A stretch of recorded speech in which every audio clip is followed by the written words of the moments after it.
தென் ஆற்காடு மாவட்டத்தில் ஒரு நிகழ்ச்சியில் கலந்து கொள்ள எம்ஜிஆர் தன் காரில் சென்றார். வழி முழுவதும் மக்கள் வரவேற்பை ஏற்றுக்கொண்டு கலந்து கொள்ள வேண்டிய நிகழ்ச்சிக்கு தாமதமாக செல்கிறார். நிகழ்ச்சியை முடித்துக்கொண்டு உடனே சென்னை திரும்ப வேண்டிய சூழ்நிலை. புறப்படும் முன்பு எம்ஜிஆர் தன் உதவியாளர்களை பார்த்து சாப்பிட்டீங்களா என கேட்க அவர்கள் சாப்பிட்டதாக கூறுகின்றனர். அவர் கார் புறப்படுகிறது. கார் இப்பொழுது நகரை தாண்டி சென்று கொண்டிருந்தது. எம்ஜிஆர் காரை சாலை ஓரமாக நிறுத்த சொன்னார். டிரைவர் காரை ஓரமாக நிறுத்துகிறார்.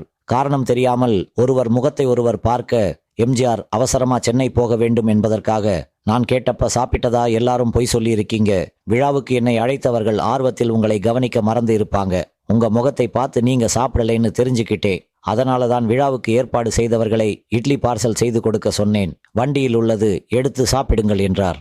நெகிழ்ந்து போன உதவியாளர்கள் பார்சலை எடுத்து மர நிழலில் அமர்ந்து சாப்பிட்டனர். பசியில் சாப்பிட்டு கொண்டிருந்த ஒருவருக்கு விக்கல் எடுத்ததை பார்த்து எம்ஜிஆர் தண்ணீர் ஊற்றி கொடுத்தார். மக்கள் திலகம் தொண்டனுக்கு தொண்டன்.